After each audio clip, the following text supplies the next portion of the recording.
নদীর ধারে একটি হাঁস ও একটি মুরগি তাদের বাচ্চাদের নিয়ে প্রতিদিন ঘুরতে আসতো। কিছুক্ষণ পরে হাঁস তার বাচ্চাদের নিয়ে নদীর ওপারে সাঁতরে চলে যেত। মুরগি আর তার বাচ্চারা নদীর তীরে দাঁড়িয়ে দেখত। এভাবেই কিছুদিন কেটে গেল। একদিন মুরগির বাচ্চারা বলল, মামা, আমরাও নদীর ওপারে যাব?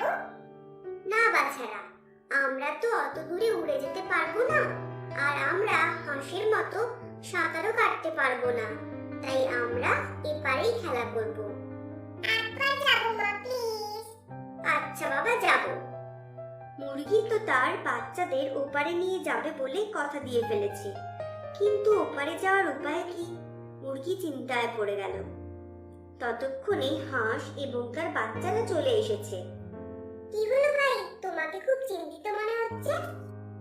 আর বলো না ভাই, আমার বাচ্চারা খুব বায়না ধরেছে নদীর ওপারে যাবে, আর আমিও ওদের কথা দিয়ে ফেলেছি, কিন্তু এখন বুঝে উঠতে পারছি না ওপারে ওদের নিয়ে যাব কি করে।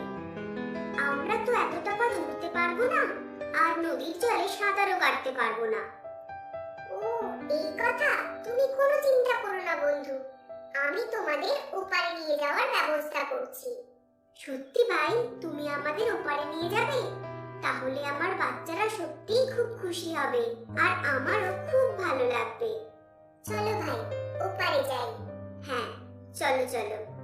বাচ্চারা, আমরা ঠিক যেভাবে নদীর ওপারে যাব, তোমরাও তোমাদের বন্ধুদের ঠিক সেভাবেই নিয়ে যাবে, কেমন? ওকে মম। হাঁসের পিঠে মুরগি বসলো, আর হাঁসের বাচ্চাদের পিঠে মুরগির বাচ্চারা বসলো। তারপর একসাথে নদীর ওপারে গিয়ে উঠলো। বাচ্চারা আনন্দে খেলা করতে লাগলো। কি বলে যে তোমাকে ধন্যবাদ দেব ভাই?